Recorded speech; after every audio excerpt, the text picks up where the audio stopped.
안녕하세요.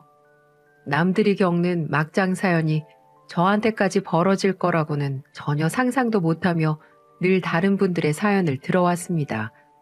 사람 일은 어떻게 될지 모르는 건데 그저 진짜 이런 일이 있을 수 있는 거구나 하는 마음으로 철없이 사연을 들은 저의 모습을 이번 일을 겪으면서 반성까지 하게 되었어요.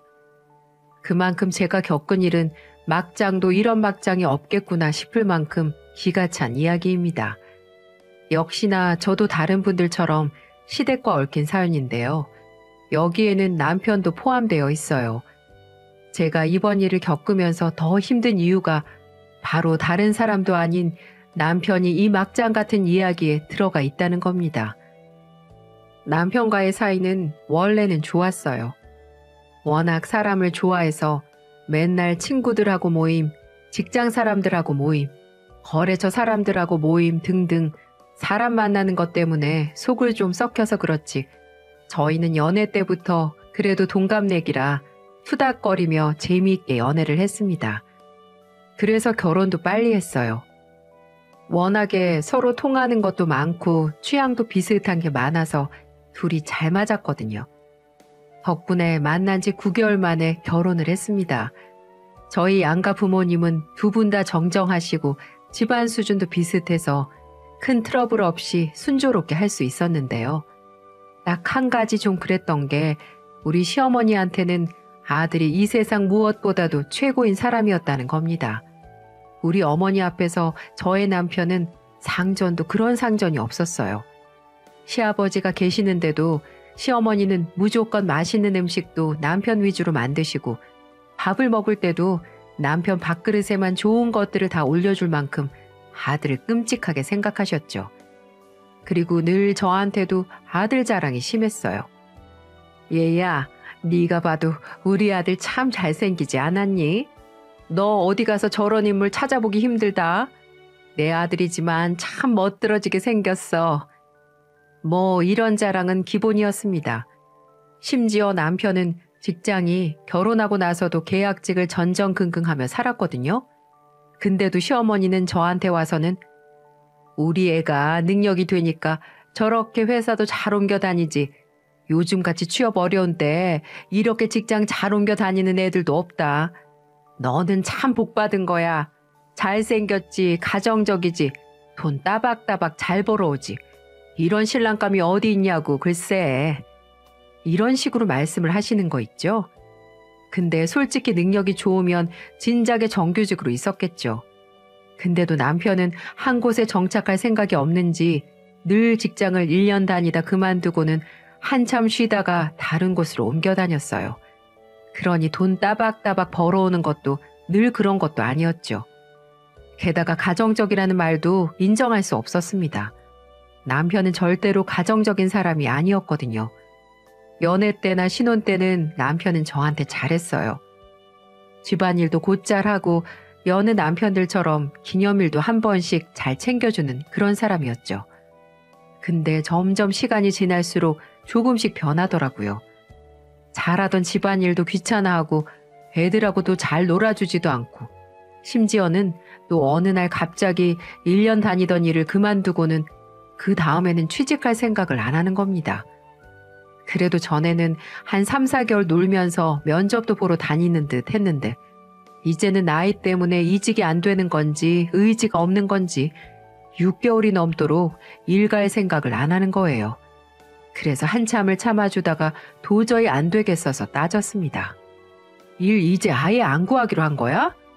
나 혼자 벌어가지고 애들 둘 학비에 우리 생활비에 집 대출 이자까지 어떻게 감당을 하냐고. 진짜 이대로 나 몰라라 하고 집에 있을 거야? 아, 구하고 있어. 1년 열심히 일했으면 좀 쉴 수도 있지. 뭘 또 그걸 못 참아서 그렇게 성질을 내냐? 네 남편 힘들다. 그럼 나는 안 힘들어? 애들 낳으면서도 쉬지도 못하고 꾸역꾸역 일 나가서 지금까지 한 번을 못 쉬고 일하는데 내 생각은 안 하냐고. 아, 진짜 알아보고 있어. 요즘 일자리가 없는 걸 어떡하냐? 지는 정규직이라고 유세 떠는 거야, 뭐야? 하여간 떽떽거리는 거 좀 고쳐라. 얼마나 피곤한 줄 알아? 저는 되려 저한테 성질을 내는 남편이 꼴보기 싫어서 옆에 있던 베개를 들어다가 얼굴을 쳐버렸어요. 그랬더니 더 노발대발해서는 저한테 있는 성질 없는 성질을 다 내던 거 있죠. 그래서 저도 정규직 마누라한테 더 처맞기 싫으면 당장 나가서 일 구해 라고 말하며 남편을 무시해버렸습니다. 근데 남편은 그 뒤로도 아주 더 과관이었어요. 제가 그렇게 말을 하고 나니까 더 오기가 생긴 건지 이번에는 아예 집에 들어 누워서는 나갈 생각을 하지 않는 겁니다. 일을 안 구하겠다 이거죠. 게다가 원래는 일 끝나고 친구들 만나서 밖에서 진탕 부어라 마셔라 하고 오는 게 일상이었는데 지가 안 나가는 대신에 이제는 아예 집으로 친구들을 부르는 거예요.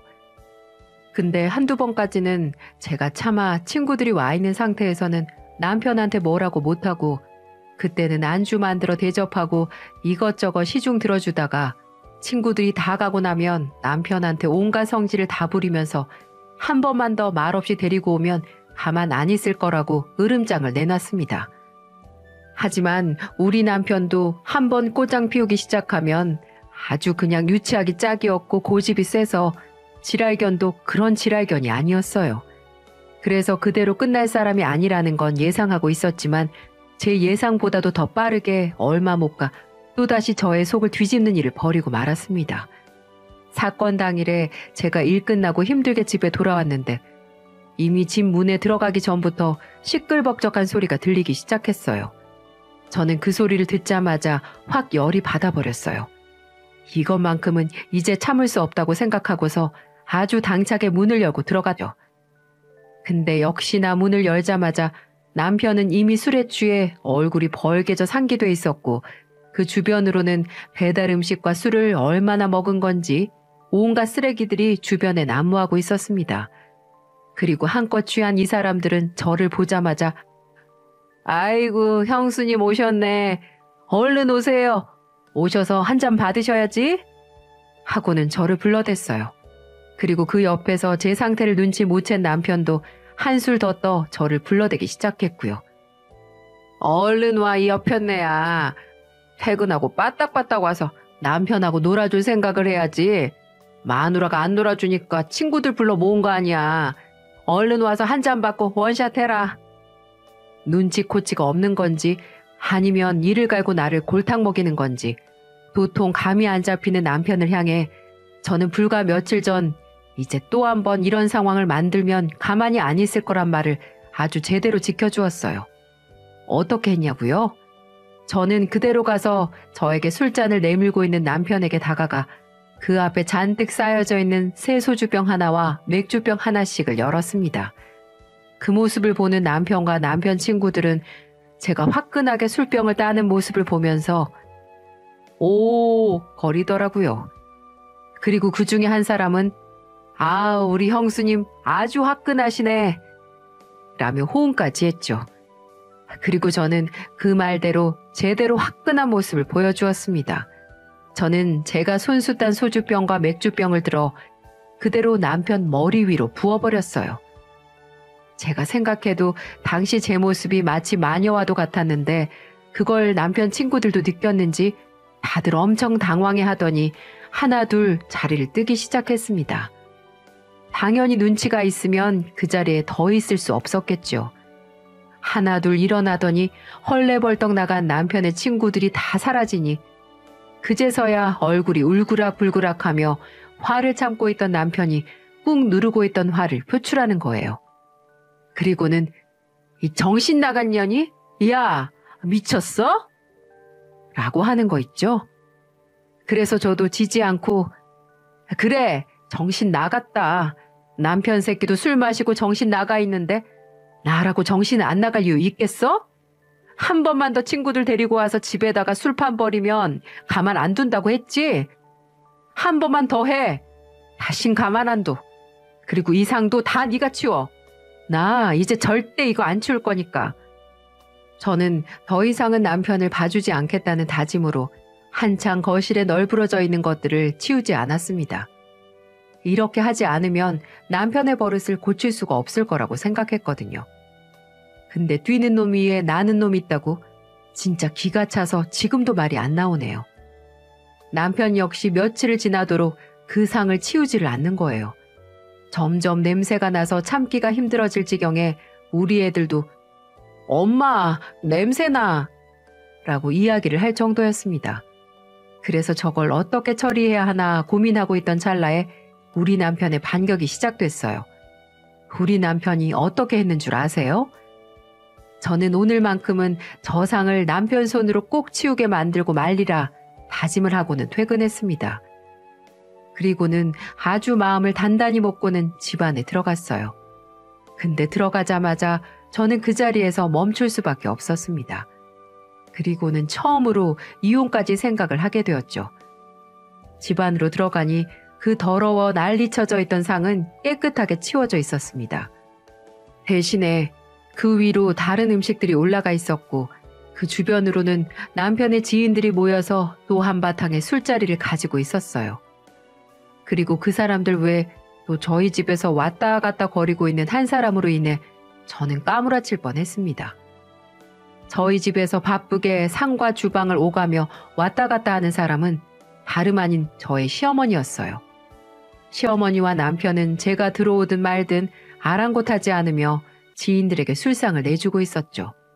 저는 이게 무슨 일인가 싶어서 저에게 하나둘 인사를 하는 지인들도 다 무시를 하고는 곧장 주방으로 다시 들어가신 시어머니에게로 갔습니다. 그리고는 바로 이 상황에 대해서 물었어요. 어머니, 여기는 어쩐 일이세요? 게다가 지금 뭐 하시는 거예요? 보면 몰라? 네 남편 너 대신에 술상 봐주고 있잖니. 하여간 너는 참 못돼 처먹었다. 어떻게 남편이 친구들 불러서 술도 마실 수 있는 거지? 거기다 대고 난리를 피웠다면서? 그렇게 살지 마라. 여자가 현모양처가 돼도 집안이 살까 말까인데 너같이 하면 집안 다 말아먹는 거야. 알아? 집에 오니까 아주 집 상태도 가관이더만. 상은 하나도 안 치우고 네 남편이 무슨 죄냐? 그깟 일 좀 안 한다고 구박에 구박을 그렇게 한다고 우리 애가 얼마나 서러워했는 줄 알아? 너 그러는 거 아니다. 시어머니는 저한테 남편 편을 들며 한참 잔소리를 했어요. 저는 정말 속으로 너무 열받았지만 일단 저 대신에 술상 차리고 있는 시어머니에게 뭐라고 할 수는 없어서 도왔습니다.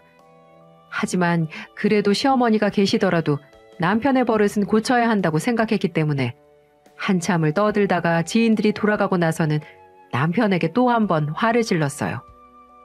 이거 이제 당신이 치워. 나는 할 만큼 했으니까 이 상까지 또 나보고 치우라는 소리 하지도 마.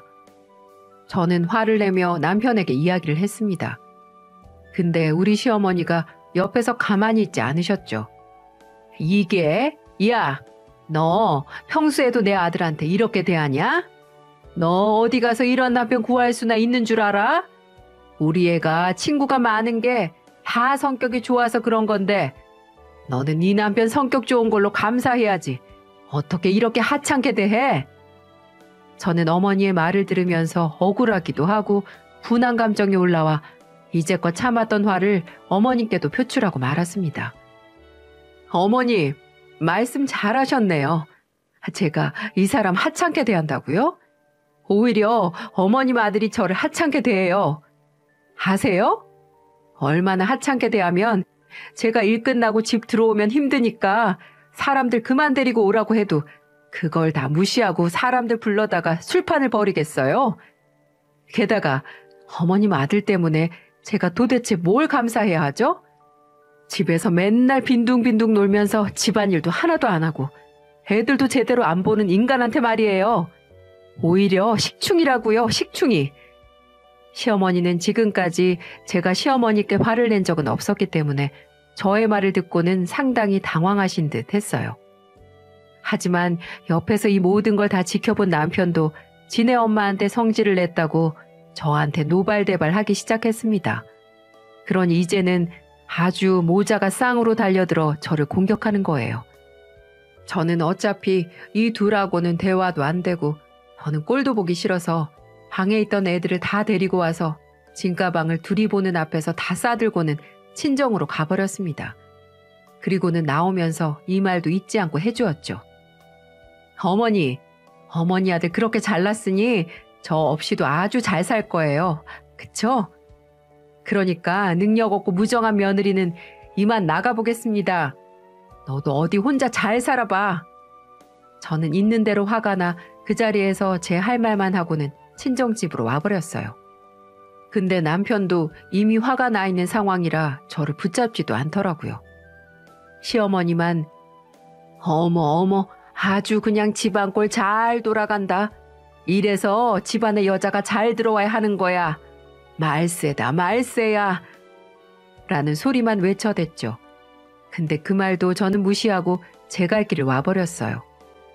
친정집에 가서는 남편이 그동안 저한테 했던 것들을 다 말하니까 당장 가서 따지겠다고 엄마와 아빠가 들고 일어섰지만 저는 일단은 두라고 했습니다. 이미 대판 싸우고 왔는데 더 일이 커지는 건 원치 않았거든요. 대신에 제 빈자리를 느끼고 얼마나 지가 개차반으로 살고 있었나를 좀 느껴보게 하기 위해서 저는 일절 남편에게 연락도 하지 않고 친정집에 머물렀어요. 근데 남편도 저한테 화가 난 상황이었기 때문에 초반 3일까지는 연락도 없더라고요. 저는 그걸 보면서 그래 나 없이 잘 먹고 잘 살아봐라 라는 심정으로 끝까지 연락하지 않았죠. 그렇게 일주일 정도가 지났습니다. 이때부터는 뭔가 남편에게도 발동이 걸리면서 연락이 오기 시작하더라고요. 처음에는 문자만 왔습니다. 언제 올 건데? 라는 연락이 왔길래 저는 당당하게 씹어주었어요. 일체 답장을 하지 않았죠. 그랬더니 그 다음번에는 미안하다는 문자와 함께 다시는 안 그러겠다는 문구들이 들어간 장문의 문자들이 오기 시작했습니다. 하지만 그것에도 제가 답장을 하지 않으니까 이제는 핸드폰에 불이 나도록 전화를 하기 시작하는 겁니다. 근데 제가 그것까지도 받지 않으니 이번에는 친정집으로 와서는 제 앞에서 손이 발이 되도록 싹싹 빌며 다시는 안 그러겠다고 제발 집으로 와달라고 하는 통에 저도 한참 고민을 하다가 화를 풀고 용서해 주었어요. 이때는 저희 친정 부모님도 이 사람한테 화가 나 있는 상태였기 때문에 한 번만 더 내 딸 막대하면 그때는 절대로 안 보낼 거라고 협박까지 하면서 저를 보내주셨답니다. 집에 가니 남편은 제가 없는 동안 많이 힘들었는지 얼굴까지 헬쓱해져 있더라고요. 집안일을 안 하던 사람이 하려다 보니까 엉성하게 치워져 있는 곳들이 한두 군데가 아니었습니다. 한마디로 집안꼴이 엉망이었죠. 그러니 얼마나 제가 필요했겠어요. 저는 또 한 번 더 그러면 이번에는 이혼이라며 얼른 일자리 구해서 가장 노릇이라도 하라고 했더니 이때는 열심히 일을 알아보다가 취직을 다시 했습니다. 남편은 원래 영업직으로 돌아다니면서 일을 했었는데 이번에는 주류 영업직으로 취직을 하게 되었어요. 게다가 1년만 잘하면 정직원으로 될 수 있다고 하기에 저는 열심히 해보라고 다독여 주었죠. 하지만 저는 그 1년 사이에 천국과 지옥을 맛보아야만 했습니다. 남편은 그래도 말도 잘하고 사교성이 좋아서 그 일에 금방 적응을 했어요. 게다가 원래부터 영업직이 체질에 맞는 사람인지라 이번에도 일을 잘하고 있는 것 같더라고요. 남편의 능력은 그 실적으로 나타나 인센티브도 많이 받으며 돈을 잘 벌어왔죠. 저는 남편이 벌어오는 돈을 보면서 그동안 고생시킨 거 이렇게 갚는구나 싶어 좋았습니다. 하지만 그 감정은 그리 오래가지 못했어요. 왜냐면 남편은 영업을 한다는 핑계로 맨날 사람들이랑 술 퍼마시며 집에 늦게 들어왔거든요. 아니 저도 처음에는 당연히 이해를 했어요. 명색이 술 영업직인데 사람들한테 술도 맛보여줘야 하고 그러려면 같이 자리도 해야 하니까 늦을 수 있다고 생각을 했죠. 근데 이 사람이 점점 가면 갈수록 늦게 들어오는 정도가 심해지는 거예요. 게다가 인사불성이 돼서 돌아오는 날도 적지 않았습니다. 그 덕에 한창 잠잠했던 저희들의 부부싸움은 다시 또 잦아지게 되었어요. 정말 하루가 멀다 하고 싸워댔어요. 근데 그러다가 결정적으로 남편이 또 술을 마시고 집에 늦게 들어왔는데 저희 집으로 남편을 데려다 준 사람이 글쎄 여자인 거예요. 저는 현관문을 열어다 주다가 어떤 여자한테 매달려 정신을 못 차리고 있는 남편을 보고는 놀라서 물었습니다. 어머, 누구세요? 아, 저 황기원 씨 직장 동료인데 일 끝나고 저랑 같이 술 마시다가 좀 많이 마셔서요. 집도 못 찾아가겠다고 하길래 제가 데리고 왔어요. 아, 죄송해요. 밤 늦었는데. 저는 일 끝나고 술을 마셨다는 여직원의 말에 너무나도 황당해 한 번 더 물었습니다. 술을 마셨다고요? 둘이서? 네. 어머, 이런 거 이해 못 하시는 분인가? 기원 씨가 마누라가 좀 꽉 막힌 사람이라고는 하던데 진짜 옛날 분이신가 보네요. 암튼 일단은 저 너무 무거우니까 기원 씨 좀 받아주시겠어요? 그리고 일어나면 연락 좀 달라고 전해주시고요. 저는 너무나도 당당하게 이야기를 하는 이 여자를 보면서 과연 제정신인 건가 싶었어요. 게다가 다른 여자한테 제 욕을 한 남편이 괘씸하고 미웠습니다. 그래서 그냥 거실에다가 아무렇게나 자게 냅둬버렸어요. 저는 정말 이 사람이 이 직장에 취직한 게 잘 된 일인 건가 심히 고민이 되더라고요. 이제까지는 술을 마셨어도 이렇게까지 몸을 못 가눌 만큼 인사불성으로 들어온 적이 거의 없었기 때문에 저는 더더욱 고민이 되었죠. 왜냐하면 주류 회사에 취직한 이후로는 거의 개처럼 집에 기어서 들어오는 적이 한두 번이 아니었거든요. 그래서 다음날 일어나면 이 여자 문제도 따질 겸 직장 문제도 이야기하기 위해 마음을 잡고 있었습니다. 하지만 저는 다음날 남편의 여자 문제도 직장 문제도 아닌 다른 문제 때문에 남편에게 소리를 질러야만 했어요. 정말 이제껏 한 번도 경험해보지 못했던 일이었고 저는 이 일로 인해 정말 심히 놀라 뒤로 넘어갈 뻔했습니다.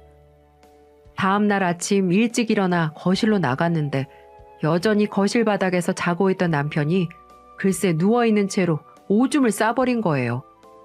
처음에는 몰랐어요. 남편 근처에 가니 이상한 액체가 그 주변에 흥건히 있어 뭔가 봤더니 남편 바지가 있는 대로 다 젖어 있고 그 주변에서는 회쾌한 냄새까지 나죠. 그걸 본 순간 저는 또 한 번 열이 뻗쳐 자고 있는 남편의 뺨을 있는 힘껏 쳐버렸습니다. 그리고는 소리를 질렀어요. 야! 당장 일어나 이 개만도 못한 놈아! 남편은 자고 있던 중에 갑자기 맞아 깜짝 놀란 채로 일어났습니다. 그리고는 순간 정신을 차리더니 본인이 갑작스럽게 맞은 게 억울했는지 저한테 소리를 지르더라고요. 이게 뭐 하는 짓이야?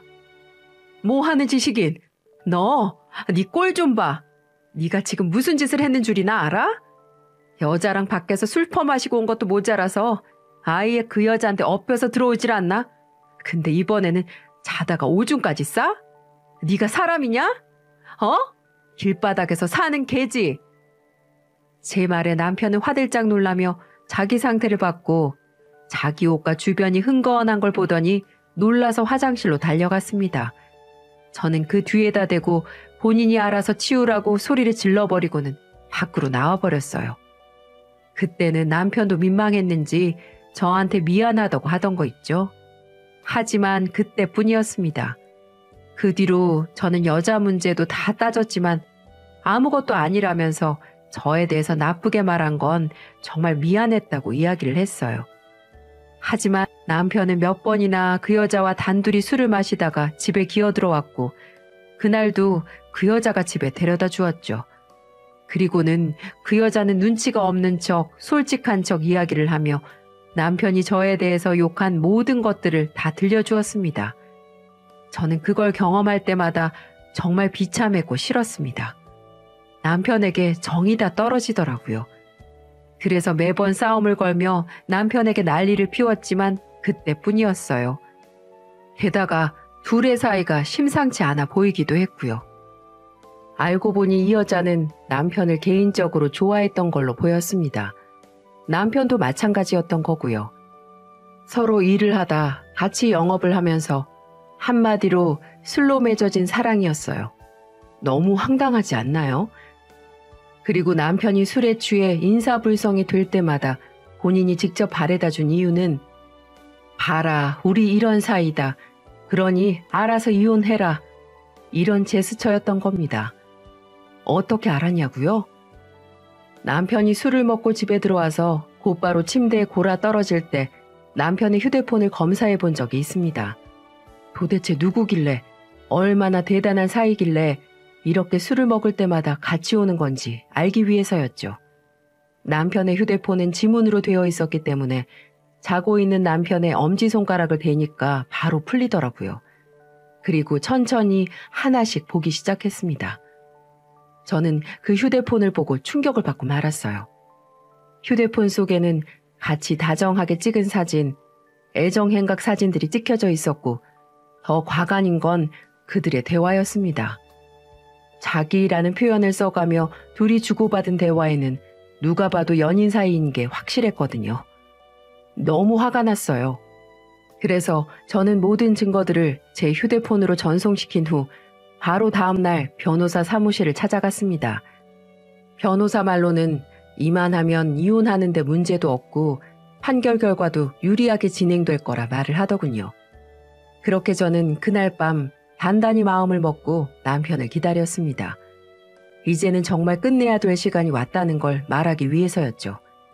하지만 그날도 남편은 전화도 안 받고 밤 12시가 지나도록 들어오지 않는 겁니다. 그러다 제가 피곤해서 잠이 들었는데 일어나 보니 부재중 전화가 한 통이 와 있었어요.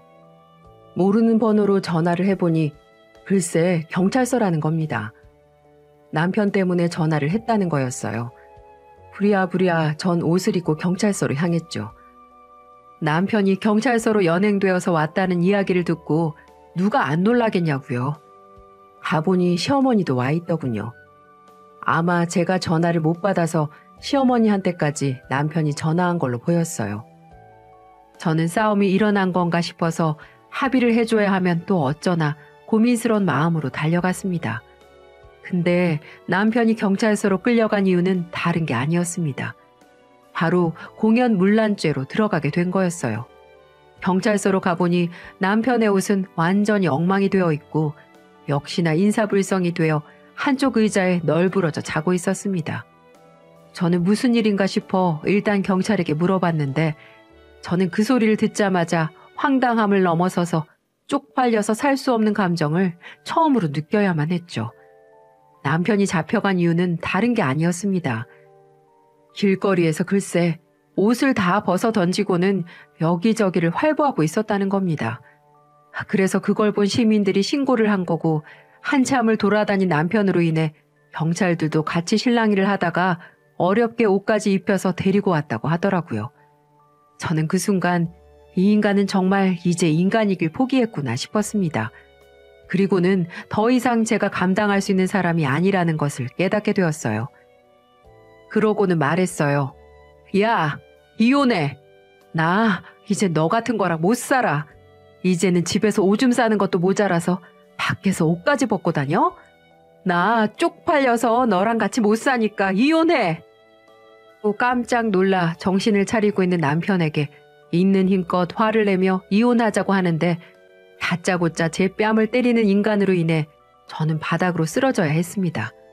저의 뺨을 때린 사람은 다름 아닌 시어머니였어요.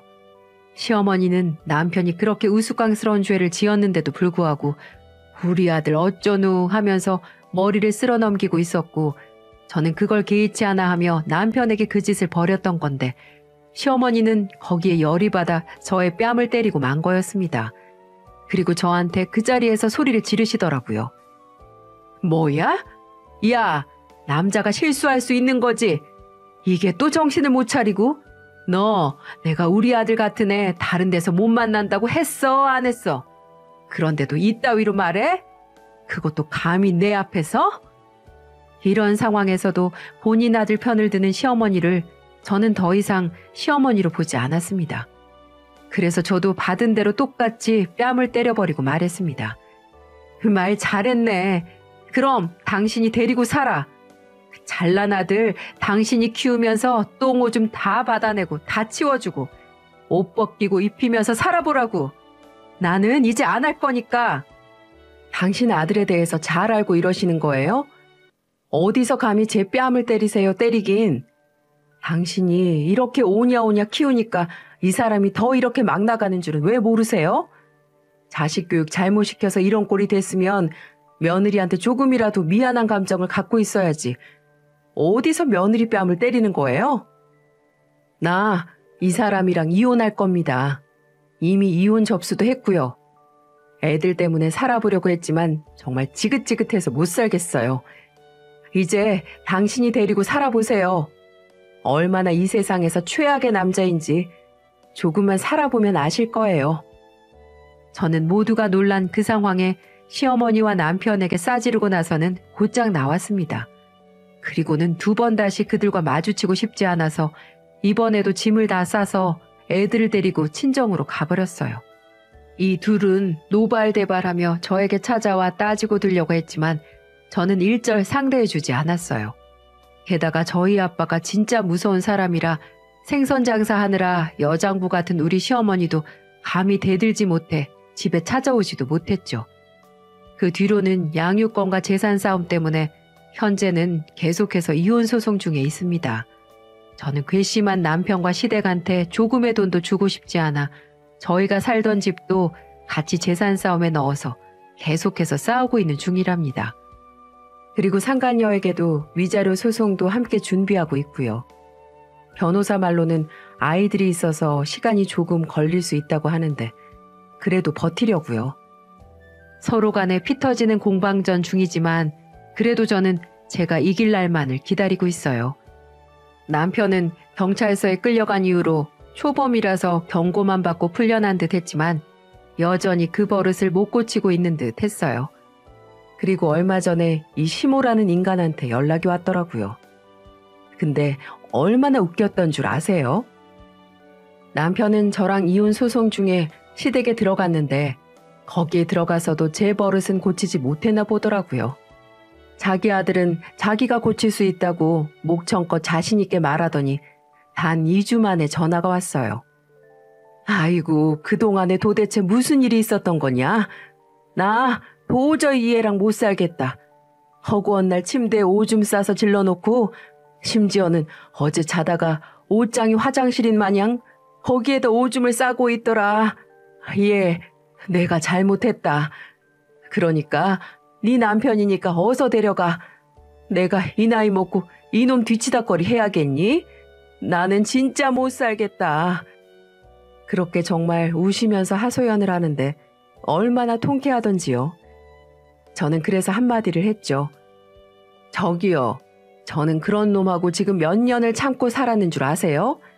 왜 이제 며느리 소중한 줄 알겠어요? 됐고요. 이제 기차 떠나갔고요.